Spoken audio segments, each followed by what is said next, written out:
एक पिता ने अपने बेटे की बहुत अच्छी तरह से परवरिश की, उसे अच्छी तरह से पढ़ाया लिखाया और एक सफल इंसान बनाया।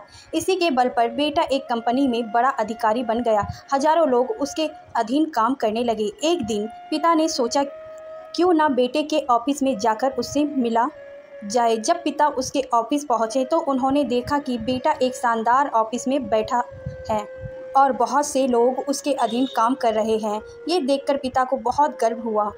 पिता अपने बेटे के जेवर में गए और पीछे जाकर उसके कंधे पर हाथ रखकर खड़े हो गए। उसके बाद पिता ने अपने बेटे से पूछा, इस दुनिया का सबसे शक्तिशाली इंसान कौन है?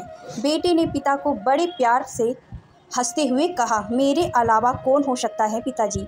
पिता को इस जवाब की आशा नहीं थी। उसे विश्वास था कि उसका बेटा गर्व से कहेगा, पिताजी, इस दुनिया के सबसे शक्तिशाली इंसान आप हैं, जिन्होंने मुझे इतना योग्य बनाया। बेटे का जवाब सुनकर पिता की आंखें भर आई।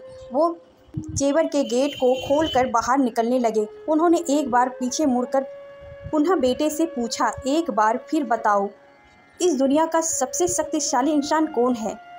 पुत्र ने इस बार कहा, पिताजी, आप हैं इस दुनिया के सबसे शक्तिशाली इंसान। पिता ये सुनकर आश्चर्यचकित हो गए। उन्होंने कहा, अभी तो तुम अपने आप को इस दुनिया का सबसे शक्तिशाली इंसान बता रहे थे, अब तुम मुझे बता रहे हो।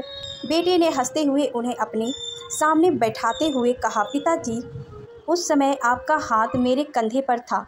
जिस पुत्र के कंधे पर पिता का हाथ हो वो तो दुनिया का सबसे शक्तिशाली इंसान ही होगा ना। पुत्र की बात सुनकर पिता की आंखें भर आई। उन्होंने अपने पुत्र को कश करके अपने गले लगा लिया। सच है, जिसके कंधे पर या सिर पर पिता का हाथ होता है वो इस दुनिया का सबसे शक्तिशाली इंसान होता है। हर पिता चाहता है कि वो अपनी संतान को अच्छे से अच्छी शिक्षा प्रदान करे ताकि वो भविष्य में कुछ बन सके। बदलते समय में देखने में आता है कि काबिल होने पर संतान ही अपने पेरेंट्स के साथ ठीक से व्यवहार नहीं करती बल्कि अपमानित भी करते हैं। हमें समझाना होगा कि एक दिन हम भी बूढ़े होंगे, उस समय हमारी संतान भी ऐसा ही व्यवहार हमारे साथ करेगा, तब हम क्या करेंगे?